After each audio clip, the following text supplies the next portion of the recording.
ओम शांति। आज आम शुणा अव्यक्त मुरली 9/8 अगस्ट 9 2026 बाबांकर अव्यक्त मुरली।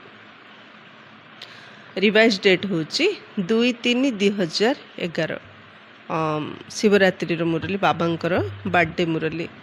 एमती तो जमती शास्त्र जो मैंने लिखिंट कहने जमी उच्च स्थिति रहीकि शास्त्र लिखिंट आमर मनर स्थिति से उच्च रहिले ही से लिखा कथा को आम बुझीपर। ठीक सेमती बाबा अव्यक्त आमे आम मनर स्थिति को अव्यक्त रखिले ही बाबा कहवा कथा को आम बुझीपर नथिले शब्द शब्द रे ही रही तेणु बाबा याद रे आत्मिक स्थिति रहीकि बाबांकर अव्यक्त मुरली जदि शुणा ताहले आमे बाबांकर मुरलीर संपूर्ण लाभ उठे पारिया। हेडिंग लाइन मास्टर सर्वशक्तिमान सोमान आसन उपरे रही परस्पर को उमंग उत्साह दे सहयोगी होई व्यर्थ संकल्प रूपक अरख फूल को अर्पण करी प्रथम नंबर पुरस्कार नियो।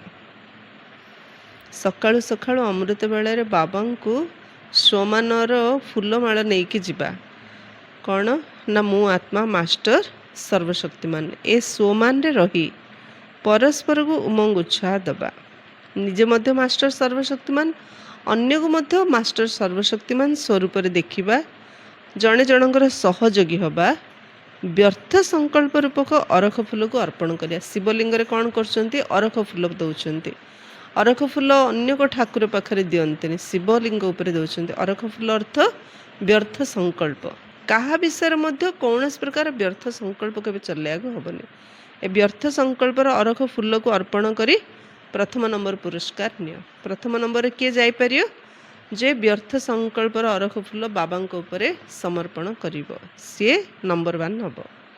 आज तुम्हें समस्ते एवं तुम सहित चारिआडर सबु पिला अमृत बेला ठारू एबे पर्यंत निजर प्रेम एवं खुशीर स्नेह भरा अभिनंदन दे चलछन्ति। शिवरात्रि ना तेणु समस्ते बाबा को जन्मदिन मुबारक दौरान अभिनंदन दौरान तेणु बाबा मध्य तुम समस्त शिकिलदे संतान मानू यही जयंतीर अभिनंदन देवाई आसती। बाबांकर मध्य जन्मदिन बाबांकर संतान मानकर मध्य जन्मदिन से आमे बाबा को अभिनंदन दौचु बाबा आमको अभिनंदन दौरान। प्रत्येक संतान बाबा अति प्रिय अटे एवं हृदयर गेला संतान अटे। बाबा जन जन को बहुत भल पाती तेणु बापदादा निजर बाहुर माला द्वारा तुम समस्त को अभिनंदन दौरान। बापदादा देखुं तुम मैंने तो सम्मुख में बस अभिनंदन देउच नेउच किंतु चारिआडर पिला माने अनेक स्थान रे बसी अभिनंदन देउचंते एवं बाबा मध्य देश विदेश सबुआडर पिला मानू अति स्नेहपूर्वक अभिनंदन देउचंते। बापदादा देखुं प्रत्येक संतान निजर खुशी बासिया चेहरा रे स्नेहर सागर लहड़ी रे खेलुची। बाबा को खुशी लगुच जे बाबा एका एका आसुना पिला साथी ही आसुंती कहीं बाबा यज्ञ रचना ही आसुंती। तेबे यज्ञ रे केउ माने थांती यज्ञ रे केउ माने थांती ब्राह्मण माने सेथिपई बाबा एकुटी आसना पिला साथी रे आसुंती और कहीं ना यही जयंती सबु जयंती ठारू विचित्र अटे। सारा कल्प भितर यह एकमात्र जयंती अटे जो थे पितांकर एवं संतान मानकर जन्म एका साथी होची। सेथिपई ए जयंती को हीरातुल्य जयंती कहुच्छी। बाबा मध्य आदिरत्न पिला मानक विशेष अभिनंदन दौरान तेणु तुम्हें मैंने आज अभिनंदन देवाई आस ना नेबा को मध्य आस। बाबा कही साथी होई रहिबो साथी होई उड़िबो साथी होई आसिबो एवं ब्राह्मण बाबा साथी रे राज्य करिबो साथी रे रहिबार प्रतिश्रुति देइछन्ति। किए काहाको केते भल पाओ किंतु समस्ते साथी रे रही परिबेनी सबुदिन पई कि साथी रे नहीं पारियेनी किंतु बाबा आसंती साथी दौचंती साथी रे अछंती पुणी साथी रे नहीं जाउछंती। बाबा प्रतिश्रुति देइछन्ति तुमे माने मध्य कोन कहउछो जोंठी बाबा थिबे आमे मध्य साथी रे थिबु। एहा होछि पिला मानकर बाबांक सहित एवं बाबांकर पिला मानक सहित प्रतिज्ञा। शरीर द्वारा जोठी भी रही था ना कहीं किंतु दिल भितर सर्वदा बाबा साथी रे ଅଛନ୍ତି। କିଏ ବାବାଙ୍କ ସାମ୍ନାରେ ଅଛି ତ କିଏ ବାବାଙ୍କଠୁ ଦୂରରେ ଅଛି, କିଏ କେଉଁ ସ୍ଥାନରେ ବସି ବାବାଙ୍କୁ ମନେ ପକାଉଛି। କିନ୍ତୁ ତେଣୁ ବାବା କହୁଛନ୍ତି ଯେ ଯେଉଁଠି ଥାଆନ୍ତୁ ନା କାହିଁକି ସମସ୍ତେ ବାବାଙ୍କ ଦିଲରେ ଅଛନ୍ତି। ସେଥିପାଇଁ ବାବାଙ୍କୁ ଦିଲାରାମ କୁହାଯାଉଛି। ବାବାଙ୍କର ଯେହେତୁ ବାବା ସମସ୍ତଙ୍କୁ ଦିଲର ସହିତ ଭଲ ପାଉଛନ୍ତି, ତେଣୁ ବାବାଙ୍କୁ କୁହାଯାଉଛି ଦିଲାରାମ। ମଣିଷ ତ ବାହାରେ ଭଲ ପାଇବାର ଅଭିନୟ କରିପାରେ, କିନ୍ତୁ ଭିତରେ ଭଲ ନ ପାଇପାରେ। କିନ୍ତୁ ଭଗବାନ ସବୁବେଳେ ସମସ୍ତଙ୍କୁ, ଯିଏ ଯେମିତି ହେଉନା କାହିଁକି, ଗୋଟେ ଛୁଆକୁ ତା ମାଆ ଯେମିତି ଭଲ ପାଉଛି, ଛୁଆ ଯେମିତି ହେଲେ ମଧ୍ୟ ମୋର ରଜା ପୁଅ ବୋଲି କହୁଛି ମାଆ, ଠିକ୍ ସେମିତି ଆମେ ଯିଏ ଯେମିତି ହେଲେ ମଧ୍ୟ ବାବା ଆମକୁ ଦିଲର ସହିତ ହୃଦୟର ସହିତ ଭଲ ପାଉଛନ୍ତି। ତେଣୁ ବାବାଙ୍କୁ ଦିଲାରାମ ବୋଲି କୁହାଯାଉଛି। ଏଠାରେ ମଧ୍ୟ ଦିଲବାଲା ବା ଦିଲବାଡ଼ା ମନ୍ଦିର ସ୍ମାରକୀ ରୂପରେ ରହିଛି। ତେବେ ସମସ୍ତଙ୍କର ଦିଲ ଭିତରେ ସାଥିରେ ଦିଲାରାମ ଅଛନ୍ତି ନା? ଏବଂ ବାବା ସର୍ବଦା ପିଲାମାନଙ୍କୁ କହୁଛନ୍ତି କେବେ ବି ଏକୁଟିଆ ହୁଅନି। ବାବା କହୁଛନ୍ତି ପିଲେ କେବେ ହେଲେ ଏକୁଟିଆ ହୁଅନି, ସବୁବେଳେ କିଏ ଅଛନ୍ତି ସାଥିରେ? ବାବା ଅଛନ୍ତି। ସର୍ବଦା ସାଥିରେ ରହୁଛୁ ଏବଂ ନିଶ୍ଚିତ ରହିବୁ। ଏକୁଟିଆ ହେବା ଦ୍ୱାରା ମାୟା ମଧ୍ୟ ସୁଯୋଗ ନେଇଯାଉଛି ଏବଂ ବାବାଙ୍କ ସାଥିରେ ଥିଲେ ସ୍ୱୟଂ ଲାଇଟ୍ ହାଉସ୍ ସାଥିରେ ଅଛନ୍ତି, ତାଙ୍କ ସମ୍ମୁଖରେ ମାୟା ଦୂରରୁ ହିଁ ଫେରିଯାଏ, ପାଖକୁ ଆସିପାରିବ ନାହିଁ। ସେଥିପାଇଁ ପିଲାମାନଙ୍କର ବାବାଙ୍କ ସହିତ ଏବଂ ବାବାଙ୍କର ପିଲାମାନଙ୍କର ସର୍ବଦା ସାଥିରେ ରହିବାର ପ୍ରତିଜ୍ଞା ରହିଛି। ଏକୁଟିଆ ରହିଲେ ମାୟା କ'ଣ କରୁଛି? ସୁଯୋଗ ନେଇଯାଉଛି। ଯେମିତି ଘର ଅନ୍ଧାର କରିଦେଲେ ମୂଷା ପୋକ ଜୋକ ସବୁ ସେ ଘରେ ରାଜୁତି କରୁଛନ୍ତି। ଲାଇଟ୍ ଲଗେଇଦେଲେ ମାନେ ସବୁ ଯାକ ଫଟାଫଟ ଘରୁ ପଳାଉଛନ୍ତି। ସେମିତି ଏକା ରହିଲୁ ମାନେ ଅଜ୍ଞାନ ଅନ୍ଧକାରରେ ରହିଲୁ, ଦେହ ଅଭିମାନରେ ରହିଲୁ, ସେଇଟା ହିଁ ମାୟା। କିନ୍ତୁ ବାବାଙ୍କୁ ସାଥି ରଖିଲୁ ମାନେ ଲାଇଟ୍ ଆସିଗଲା, ଚେତନା ଫେରି ଆସିଲା, ବାବା ସହିତ ଆମେ କମ୍ବାଇଣ୍ଡ ହେଇ ରହିଲୁ। ତା ଦ୍ୱାରା କ'ଣ ହେଲା ନା ମାୟା ଆମଠୁ ଦୂରେଇ ଯାଉଛି, ମାୟା ଆମ ପାଖକୁ ଆସିପାରିବ ହିଁ ନାହିଁ। ସେଥିପାଇଁ ପିଲାମାନଙ୍କର ବାବାଙ୍କ ସହିତ ଆମ ବାବାଙ୍କର ପିଲାମାନଙ୍କ ସର୍ବଦା ସାଥି ରହିବାର ପ୍ରତିଜ୍ଞା ରହିଛି। ତୁମମାନଙ୍କର ମଧ୍ୟ ପ୍ରତିଜ୍ଞା ରହିଛି ନା? ସାଥିରେ ଅଛୁ, ସାଥିରେ ରହିବୁ। ସାଥିରେ ରହିବାକୁ ଭଲ ଲାଗୁଛି ନା? ଯଦି ଚାହୁଁଛ ତେବେ ହାତ ଉଠାଅ। ବାପ ଦାଦା ଦେଖୁଛନ୍ତି ପ୍ରତ୍ୟେକ ସନ୍ତାନ ଅମୃତ ବେଳାରେ ବାବାଙ୍କ ସହିତ ବହୁତ ଦିଲର ସହିତ ବାର୍ତ୍ତାଳାପ କରୁଛନ୍ତି। ଏମିତି ତ ଅନ୍ୟ କେତେବେଳେ ସମୟ ମିଳୁନି, କିନ୍ତୁ ଅମୃତ ବେଳାରେ ପ୍ରତ୍ୟେକ ପିଲା ବହୁତ ମିଠା ମିଠା ଦିଲର କଥା ଶୁଣାଉଛନ୍ତି ଏବଂ ବାବା ମଧ୍ୟ ପ୍ରତ୍ୟେକ ସନ୍ତାନର ଦିଲର କଥା ଶୁଣି ସବୁ କଥାର ଉତ୍ତର ମଧ୍ୟ ଦେଉଛନ୍ତି। ଅମୃତ ବେଳାରେ ପିଲାମାନେ ବାବାଙ୍କ କଥା ହେଉଛନ୍ତି, ବାବା ମଧ୍ୟ ପ୍ରତ୍ୟେକ କଥାର ପ୍ରତି ଉତ୍ତର ଅମୃତ ବେଳାରେ ଦେଉଛନ୍ତି। ସମସ୍ତଙ୍କୁ ଗୋଟିଏ କଥାର ବହୁତ ଖୁସି ରହିଛି ଯେ ଆମେ ଯଦି ଦିଲର ସହିତ ମେରା ବାବା କହୁଛୁ, ତେବେ ବାବା ହାଜିର ହୋଇଯାଉଛନ୍ତି। ଯିଏ ବି ଦିଲର ସହିତ ମେରା ବାବା କହିଛି, ସେ ଅନୁଭବ କରୁଛି ଯେ ବାବା ସଙ୍ଗେ ସଙ୍ଗେ ତାକୁ ଯେକୌଣସି କାର୍ଯ୍ୟ ହେଉନା କାହିଁକି ସହଯୋଗ ଦେଇଛନ୍ତି। ହଜୁର ବାବା ହାଜିର ହୋଇଯାଉଛନ୍ତି। ଏଥିରେ କେବଳ ଦିଲର କଥା ରହିଛି, ଆଉ କିଛି କରିବାର ଆବଶ୍ୟକତା ନାହିଁ। ଯଦି ଦିଲରେ କହିଲ ମେରା ବାବା, ତେବେ ହଜୁର ହାଜିର ହୋଇଯିବେ। ଜ୍ଞାନର କୌଣସି ପଏଣ୍ଟ ମନ ରହୁ କି ନ ରହୁ, ମୁରଲି ମନ ଥାଉ କି ନଥାଉ, ଯେତେବେଳେ ବି ସମସ୍ୟା ଆସୁଛି, କଷ୍ଟ ଆସୁଛି, ଦୁଃଖ ଆସୁଛି, ପରୀକ୍ଷା ବିଘ୍ନ ପରିସ୍ଥିତି ଆସୁଛି, ବାସ୍ ବାବା କହିବା ମାତ୍ରେ ବାବା ହାଜିର ହେଇଯାଉଛନ୍ତି। କିନ୍ତୁ କଣ୍ଡିସନ୍ କ'ଣ? ହୃଦୟର ସହିତ ଯଦି ଆମେ ବାବା ଆଲି କହିଲେ, ସବୁ କଥାରେ କେମିତି କଷ୍ଟ ଆସିଲେ ମା ଲୋ ବୋଲି କହୁଛୁ, ସେମିତି କଷ୍ଟ ହେଲା ବାବା ଆଲି କହିଲା ମାତ୍ରେ ବାବା ଆମ ପାଖରେ ହାଜିର ହଜୁର ହେଇଯାଉଛନ୍ତି। ତେବେ ଆଜି ଚାରିଆଡ଼ୁ ବାପ ଦାଦାଙ୍କର କାନରେ ମିଠା ମିଠା ଗୀତ ଶୁଣାଯାଉଥିଲା। ଜାଣିଛ କେଉଁ ଗୀତ? ମେରା ବାବା, ପ୍ୟାରା ବାବା, ମିଠା ବାବା। ଏବଂ ବାପଦାଦା ମଧ୍ୟ ପିଲାମାନଙ୍କର ସ୍ନେହରେ ସମାହିତ ହୋଇଯାଇଥିଲେ ଏବଂ ଏବେ ମଧ୍ୟ ଅଛନ୍ତି। ଏବେ ବାପଦାଦା ତୁମମାନଙ୍କର ଦିବ୍ୟ କର୍ତ୍ତବ୍ୟକୁ ଦେଖି କହୁଛନ୍ତି ଯେ ତୁମମାନଙ୍କର ଭକ୍ତମାନେ ମଧ୍ୟ କମ୍ ବୁଦ୍ଧିବାଲା ନୁହନ୍ତି। ତୁମେ ଯେପରି ବୁଦ୍ଧିମାନ, ବାବା କହୁଛନ୍ତି ତୁମ ଭକ୍ତମାନେ ମଧ୍ୟ ସେମିତି ବୁଦ୍ଧିମାନ। ସେମାନେ ମଧ୍ୟ ତୁମମାନଙ୍କର ସ୍ମାରକୀର ବହୁତ କପି କରୁଛନ୍ତି। ଦ୍ୱାପର ଯୁଗରେ ଆସିଛନ୍ତି, ଏମିତି ବି ପ୍ରଥମ ଜନ୍ମ ଶତପ୍ରଧାନ ହୋଇଥାଏ, କାହିଁକିନା ପରମଧାମରୁ ନୂଆ ଆତ୍ମା ଆସିଥାଏ। ତେଣୁ ଭକ୍ତମାନଙ୍କ ଆଡ଼କୁ ଆଜି ଦୃଷ୍ଟି ଯାଇଥିଲା। ଶିବରାତ୍ରି ନା, ଭକ୍ତମାନେ ବହୁତ ଭାବନାର ସହିତ ଭକ୍ତି କରୁଛନ୍ତି। ବାବା କହିଲେ ଆଜି ଭକ୍ତମାନଙ୍କ ଆଡ଼ୁ ମଧ୍ୟ ମୋର ଟିକେ ଦୃଷ୍ଟି ଯାଇଥିଲା। तेबे सेमाने बहुत जुक्तियुक्त भाव में कॉपी करछन काहे ना तुमମାନଙ୍କର आरंभ समयर विशेष भक्त माने जो भली कर्म तुमे माने वास्तविक रूप में करिच ठीक सही परी सेमाने स्मारकी तैयारी करिबारे बहुत भल कॉपी करछन्ती शतप्रधान भक्त आमे जेमती स्मारकी करी बाबांकर पूजा करथिलु आमको कॉपी करी सेमाने मध्य ठीक से परी स्मारकी बहुत भल कॉपी करी करछन किंतु तुमर हैला वास्तविक कर्म सेमानंकर स्मारकी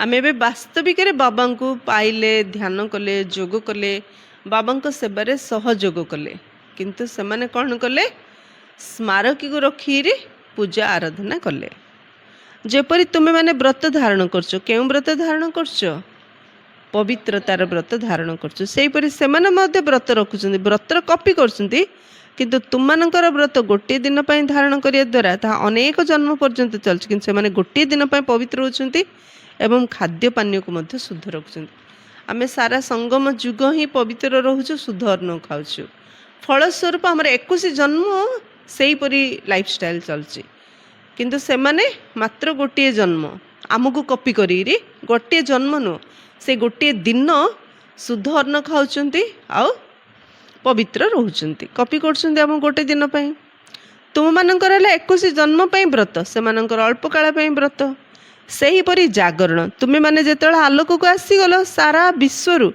अंधकार को समाप्त करल अधा कल्प पई अज्ञान रूपक अंधकार आसी पारिबो नाही मनर अंधकार को मध्य समाप्त कल एवं बाहरे प्रकृतिर दुख अंधकार को मध्य समाप्त कल से माने एहा को मध्य कॉपी करछन्ति जागरण करछन्ति आमे आमर चेतना को जागृत कले से माने दीप जाली देले आमे कलिजुग राति रे जागृत हेले से माने राति सारा जागरण कले आहुरी मध्य तुमे सबु बाबांको उपरे समर्पित होइच बलि चढ़ुच अर्थात पूर्ण रूप से समर्पण हो जाउच तेणु से मते ताको कॉपी करछन्ति किंतु निजको समर्पण करना निजको बलि चढ़ु ना किंतु काहाको बलि चढ़ुचन जानिच ना बोद्दा को बलि चढ़ुचन्ति बाबा कहले निजर अहंकार को समर्पण कर निजर देह अभिमान को समर्पण कर निजर तन मन धन मन बुद्धि संस्कार को समर्पण कर मु को समर्पण कर तो से माने कौन कले जो पशु मु कहूँ ताको आनी बलि चढ़ीदेले को पशु मु कहूँ छेली छेली को आनिकी बलि चढ़ीदेले तेबे बोद्दा को कहीं बाछिले आउ का कहीं बाछिलेनी समस्त हसुचंती बाबा कहियार प्रश्न शुणी जानछंती जहाँकि बाबा तुमको बारंबार संकेत दे आसुंती जे मु पणिया को छाड़ी निमित्त भाव को धारण कर से माने मध्य बोद्दा को ही बाछंती कहीं सी मध्य मे करिथाए तेबे भक्त मानकर मध्य चमत्कारी बुद्धि अटे ना से बाबा कहले देख बाबा कौन कहते से माने कौन कर तो से बुद्धि कहले बाबा चमत्कारी बुद्धि तुम मानकर तो भक्त अटंती ना बाबांकर मध्य भक्त तुम मानकर मध्य भक्त से बाबा तुम मानकर भक्त मानक मध्य जो माने सच्चा दिल रो सहित भक्ति करछन से मानक मध्य किछ ना किछ भक्तिर फल दियंती से माने मध्य सर्वदा सच्चा एवं सात्विक रही थांती खुशी रे मध्य रही थांती जो माने शतप्रधान भक्त से माने मध्य सात्विक भोजन करती आ सबले खुशी रे रही थांती दुख रे दुखी हुंती नहीं कहीं सच्चा दिल रे भक्ति करथांती जो प्रकृत रे दिल रो सहित हृदय सहित भगवान भक्ति करे से केबे दुख रे दुखी हबनी कहीं भगवान केबे दुखी हुंती ना तेणु भगवान को मध्य से कॉपी करती से माने मध्य केबे दुख रे दुखी हुंती नहीं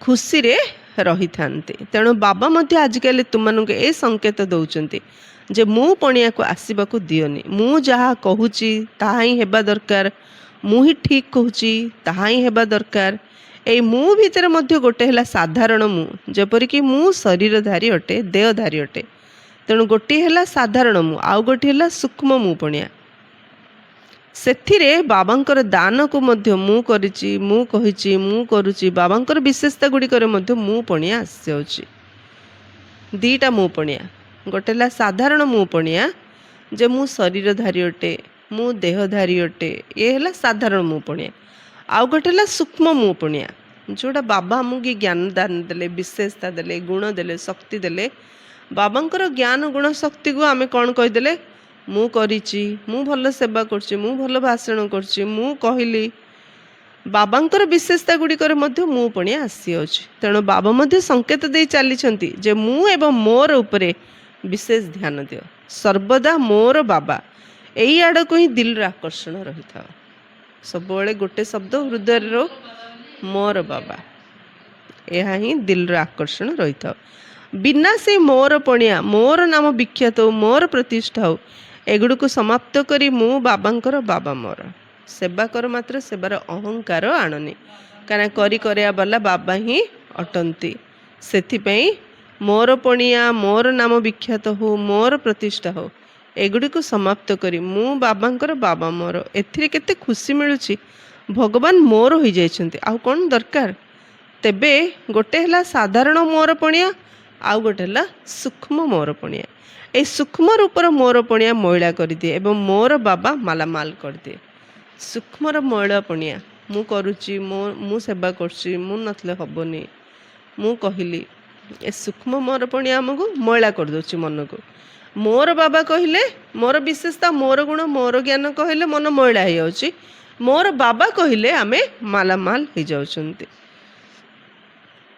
तेबे आज जन्मदिन पालन करिया पे आस निजर मध्य जन्मदिन पालन करिया पे आस ना बाबा तो पिला मानक बिना किछि करंती नै सेथिपे आज बाबा पिला मानकर जन्म उत्सवर अभिनंदन देबा पे आसंती बाह मोर पिला माने बाहा एबे गोटे कथा कहबो प्रस्तुत अछ तो कहबी कहबो करबा को पड़िबो हाथ उठा बाबा पचारचंती मु कहबी तुम जदि करी बोली हाथ उठाओ ताहले मु कहबी करबो तो आ थरे बाबा पचारचन करियो तो डबल विदेश माने करिब तो टीचर माने करिब तो अच्छा तेबे आज बापदादा जेपरि शिव परमात्मा स्मारकी उपरे अरख फूल अर्पण करिथांती गोलाप फूल नुह अन्य कौन से फूल चढ़ाती अरख फूल चढ़ाती तेबे आज बापदादा तुम मानू केउ कथा को अर्पण करिवार होमवर्क देबा चाहते प्रस्तुत अच्छ तो अच्छा तेबे पिला मानकर गोटे कथा बहुत भल लगे जे जहा कि सबू कथारे हाँ जी करते करंतु न करंतु मात्र बाबा कहला मात्रे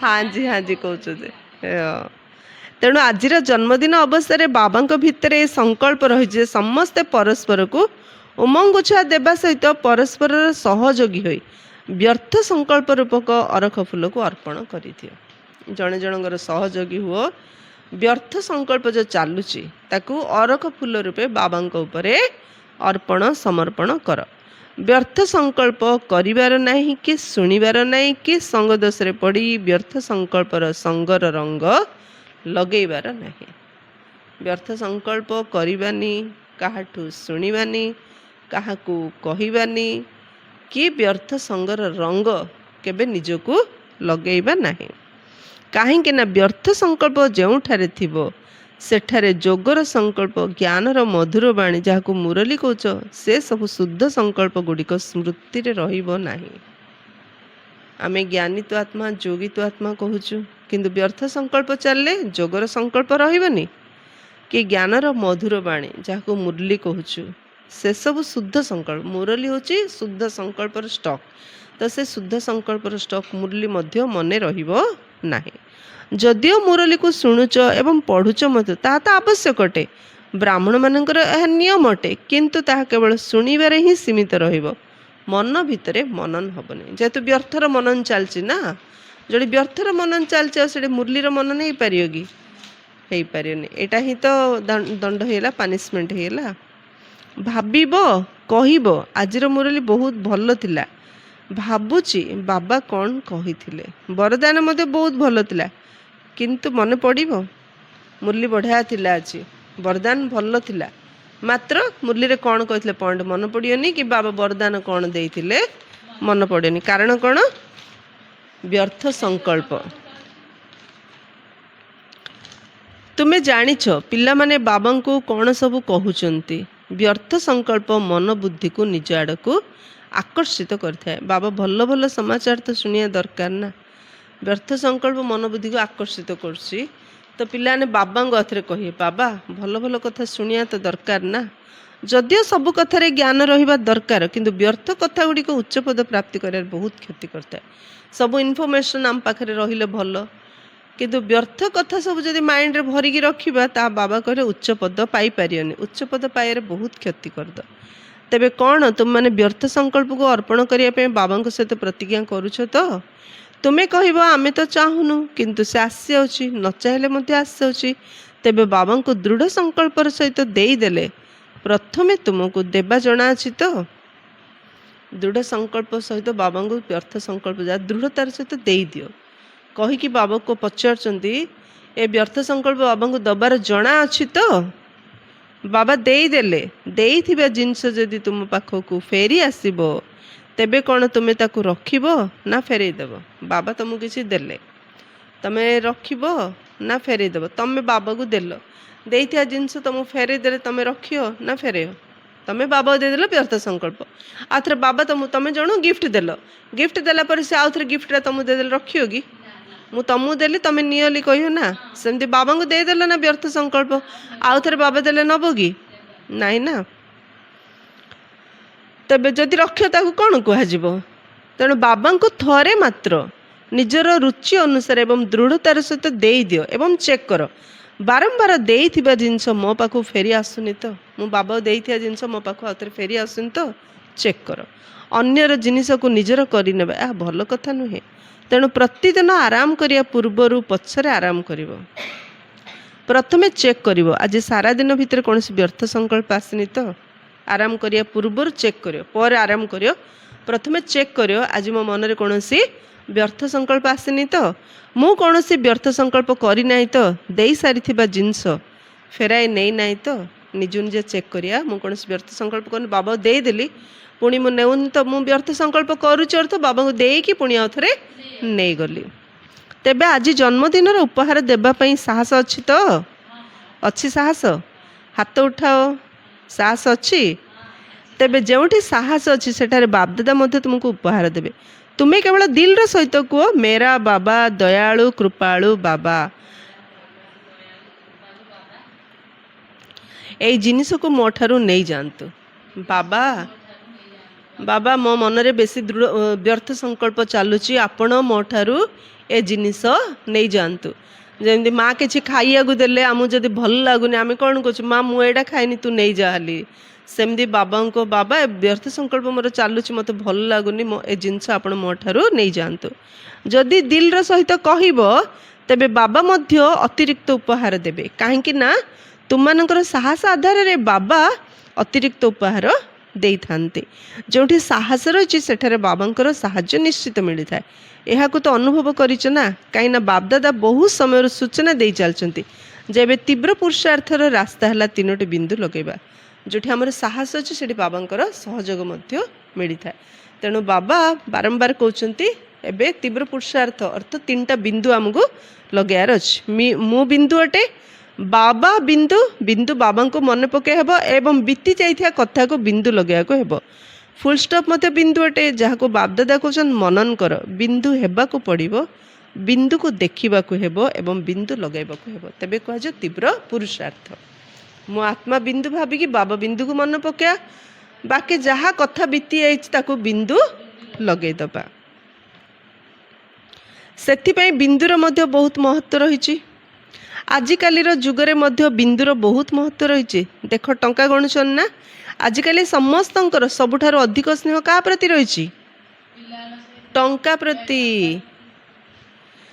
तेबे टंका बढ़ी थाए किपरि बिंदु लगे चल 10 रे बिंदु लगा 100 हो आउ गोटे बिंदु लगेले 1000 हो तेणु बिंदुर महत्व रही किंतु असली 2टी बिंदु टी कौन ताकू भूली गले बिंदुर महत्व रही शून पर शून लगेले संख्या बढ़ी बढ़ी चलुची किंतु असली बिंदु 2टा भूली जाइछन समस्ते।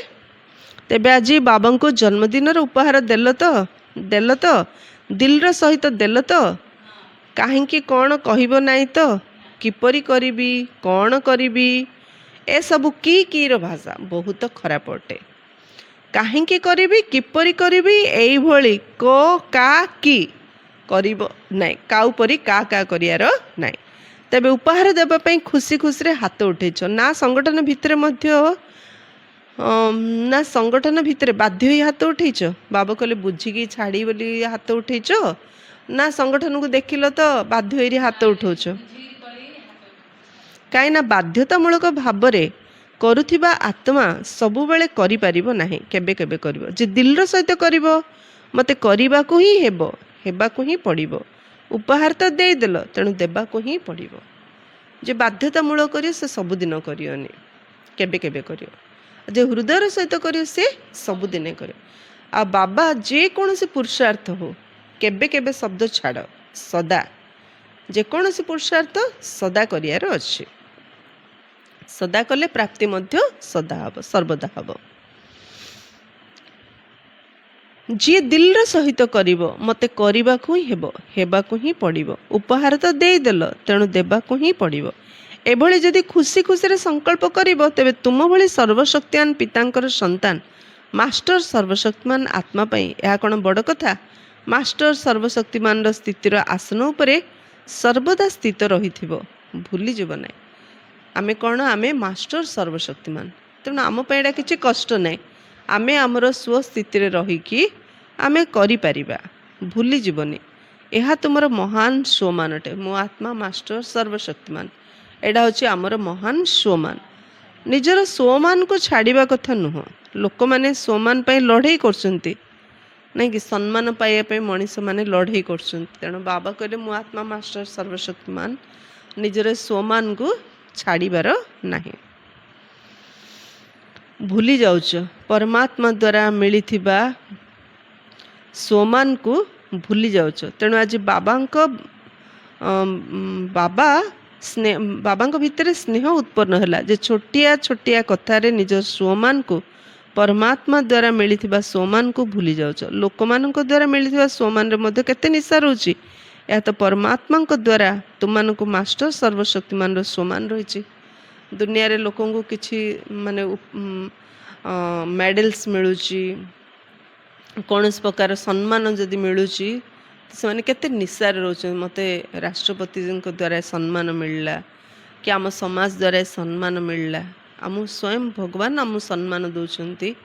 ତ ଭଗବାନ ଦେଉଥିବା ସମ୍ମାନକୁ, ସ୍ୱମାନକୁ ସବୁବେଳେ ମନେ ରଖିବା, କେବେ ଭୁଲିବାନି, ସେ ନିଶାରେ ରହିବା। ଏହା ଆଧାରରେ ଯାହା ଚାହିଁବ ତାହା କରିପାରିବ। କ'ଣ ସାହସ ଅଛି ତ? ମୁଣ୍ଡ ହଲାଅ, ହାତ ହଲାଅନି, ମୁଣ୍ଡ ହଲାଅ। ସାହସ ଅଛି? ଟିଚର ମାନେ ସାହସ ଅଛି? ତୁମମାନଙ୍କୁ କରିବାକୁ ପଡ଼ିବ, ଧ୍ୟାନ ଦେବାକୁ ପଡ଼ିବ। ତୁମମାନେ ନିଜେ ମଧ୍ୟ କରିବ ଏବଂ ବିଶେଷ ଧ୍ୟାନ ଦେଇ ସମସ୍ତଙ୍କୁ କରାଇବ। ନିମିତ୍ତ ଅଟ ନା। ଏବେ ଦେଖିବା ପାଇଁ କ୍ଲାସ୍, ଏବେ ଦେଖିବା କେଉଁ କ୍ଲାସ୍ ବା କାହାର କ୍ଲାସ୍ ଏଥିରେ ନମ୍ବର ନେଉଛି। ସେମାନଙ୍କୁ ଭଲ ପୁରସ୍କାର ଦିଆଯିବ। କ'ଣ ପୁରସ୍କାର ଦିଆଯିବ ତାହା କୁହାଯିବନି, କିନ୍ତୁ ବଢ଼ିଆ ପୁରସ୍କାର ଦିଆଯିବ। କେଉଁ କ୍ଲାସ୍, କାହାର କ୍ଲାସ୍ ଏଥିରେ ନମ୍ବର ନେଉଛି, ସେମାନଙ୍କୁ ଭଲ ପୁରସ୍କାର ଦିଆଯିବ। ସାରା କ୍ଲାସ୍ ଚେଷ୍ଟା କରିବା ପାଇଁ, ଏମିତି ନୁହେଁ ଯେ ଜଣେ କେହି କରିଦେବ, ନା, ସମସ୍ତେ କରିବାର ଅଛି। ଜଣଙ୍କ ପାଇଁ ନୁହଁ, ବାବା ସମସ୍ତଙ୍କ ପାଇଁ କହୁଛନ୍ତି ନା। ତେଣୁ ବାବା କହିଲେ କ୍ଲାସ୍ ସାରା ସମସ୍ତଙ୍କୁ କରିବାର ଅଛି। କ'ଣ କରିବାର ଅଛି? ମୋ ଆତ୍ମା ମାଷ୍ଟର ସର୍ବଶକ୍ତିମାନ, ଏ ସ୍ୱମାନରେ ରହିକି କର୍ମ କରିବାର ଅଛି। ତେବେ ଆଜି ବାପଦାଦାଙ୍କୁ ପ୍ରତ୍ୟେକ ପିଲାମାନଙ୍କ ପ୍ରତି ସ୍ନେହ ଆସୁଛି ଯେ ସମସ୍ତେ ନମ୍ବର 1ରେ ଆସିଯାଆନ୍ତୁ, ଦ୍ୱିତୀୟ ନମ୍ବରରେ ନୁହଁ। ଯଦିଓ ପ୍ରଥମ ରାଜଗଦି ଉପରେ ବସିବ ନାହିଁ, କାରଣ ସିଂହାସନ ଉପରେ 2 ଜଣ ହିଁ ବସେ, କିନ୍ତୁ ପ୍ରଥମ ରାଜଧାନୀରେ, ପ୍ରଥମ ପରିବାର ଭିତରେ ଆସ। ଶ୍ରୀ ଲକ୍ଷ୍ମୀ, ଶ୍ରୀ ନାରାୟଣ ମମା ବାବା ହେଇଗଲେ, ଜାଣିଲେ, କିନ୍ତୁ ରାଜ ପରିବାରରେ ତମେ ଆସିପାରିବ? ଯଦିଓ ଦ୍ୱିତୀୟ ନମ୍ବର ହୋଇଗଲ, କିନ୍ତୁ ରାଜ୍ୟ କରିବା ପାଇଁ ବା ରାଜ୍ୟ ଅଧିକାରୀ ହେବା ପାଇଁ ପ୍ରଥମ ରାଜ୍ୟରେ ଆସିଯାଅ। ତେବେ ବାପଦାଦାଙ୍କର ପିଲାମାନଙ୍କ ପ୍ରତି ଏହି ସ୍ନେହ ରହିଛି ଯେ ପ୍ରତ୍ୟେକ ସନ୍ତାନ କୌଣସି ନା କୌଣସି ବିଶେଷତାରେ ନମ୍ବର 1 ହୁଅନ୍ତୁ। ବାବା ଚାହୁଁଛନ୍ତି ପିଲାମାନେ କୌଣସି ନା କୌଣସି ବିଶେଷତାରେ ନମ୍ବର 1 ହୁଅନ୍ତୁ, କ୍ରମାନ୍ୱୟରେ ନୁହଁ, ନମ୍ବର 1।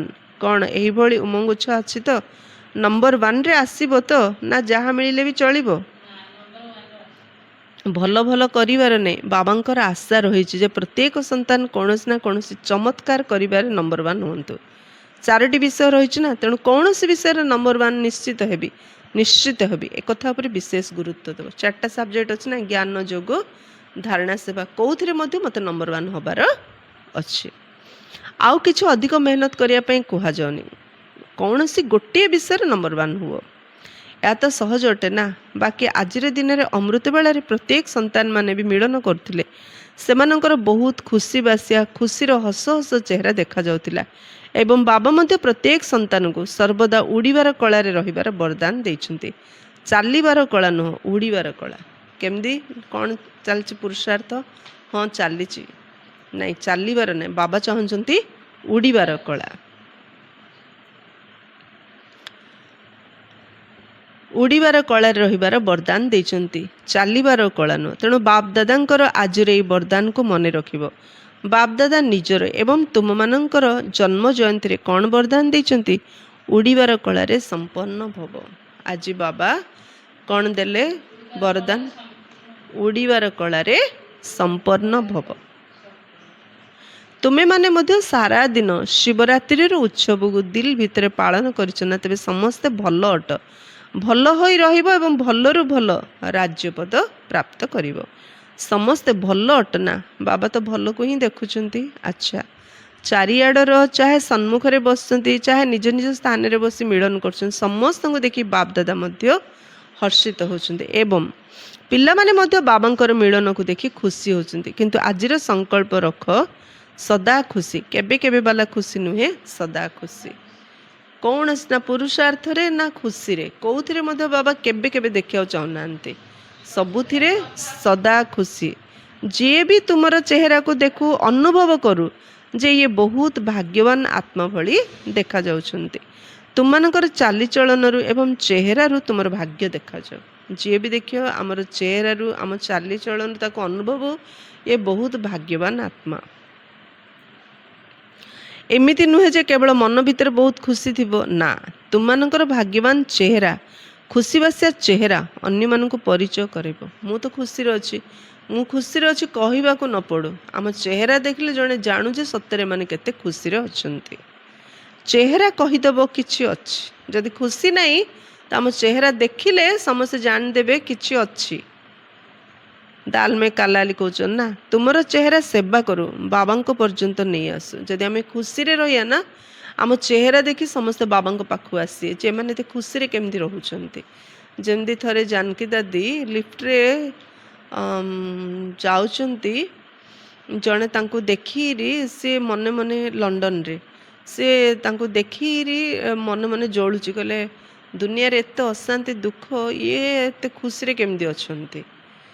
ମନେ ମନେ ରାଗୁଛନ୍ତି। ଦାଦି ଗୋଟେ ସେବାରେ ଯାଇଥିଲେ, ତ ସେବା ସରିଲା ପରେ ସେ ଭାଇ ଦାଦିଙ୍କୁ ତାଙ୍କ ଘରକୁ ଡାକିଲେ। ହେଲେ ଦାଦି ତାଙ୍କ ଘରକୁ ଗଲା ଆଡ଼କୁ ଏ ସ୍ତ୍ରୀ ଲୋକଟା ତାଙ୍କର ଆଗ ୱାଇଫ୍, ତାଙ୍କ ହଜବେଣ୍ଡ କହିଲେ ଦାଦି ଆସନ୍ତୁ ଚାଲ ଦେଖା ହେବ। ସେ କହିଲେ, ଦେଖିଲେ ଦାଦିଙ୍କୁ କହିଲେ ମୁଁ ଯିବିନି, ତାଙ୍କ ସହିତ କଥା ହେବିନି। କହିଲେ କ'ଣ ହେଲା ନା, ମୁଁ ଗୋଟେ ପ୍ରଶ୍ନ ପଚାରି ଦାଦି ଉତ୍ତର ଦେବେ ନା? କହିଲେ ହଁ ଯାଅ ଚାଲ, କଥା ହେଲେ ତ ଜାଣିବ। ଦାଦିଙ୍କ ପାଖକୁ ଗଲା, ଦାଦିଙ୍କୁ ପଚାରିଲା, ଦାଦି ସାରା ଦୁନିଆରେ ସମସ୍ତେ ଏତେ ଦୁଃଖୀ, ଆପଣ କ'ଣ ଏତେ ଖୁସିରେ କେମିତି ରହିପାରୁଛନ୍ତି? ସେ କହିଲେ, ଆରେ ସମସ୍ତେ ଦୁଃଖରେ ଥିଲେ, ଆମେ ଯଦି ଦୁଃଖୀ ହେବା ଦୁଃଖ ତ ଆହୁରି ବଢ଼ିବ ନା। ଆମେ ଖୁସିରେ ରହିଲେ ତ ଅନ୍ୟମାନଙ୍କୁ ଆମେ ଖୁସି ବାଣ୍ଟି ପାରିବା।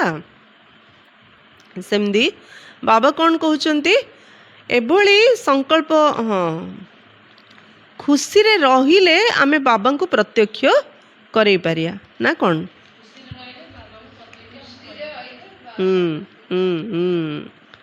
ତୁମର ଚେହେରା ସେବା କରୁ, ବାବାଙ୍କ ପର୍ଯ୍ୟନ୍ତ ନେଇ ଆସ। ସର୍ବଦା ଖୁସି ବାସିଆ ସ୍ଥିତିରେ ରହିବା ମଧ୍ୟ ସେବାର ସାଧନ ଅଟେ। ତେଣୁ ଚାରିଆଡ଼ର ପିଲାମାନଙ୍କୁ ତୁମମାନଙ୍କର ମଧ୍ୟ ଜନ୍ମଦିନର ପଦମଗୁଣା ଅଭିନନ୍ଦନ, अभिनंदन अभिनंदन। अच्छा, मीठे मीठे सिकिलधे बच्चों प्रति माता पिता बाप दादा का याद प्यार और गुड मॉर्निंग। रूहानी बाप की रूहानी बच्चों को नमस्ते।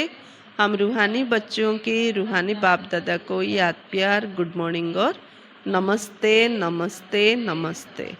वरदान, आजिर वरदान, संदेहर संकल्प को समाप्त करी मायाजित होथिबा विजयी रत्न भव। केबे भी प्रथमरु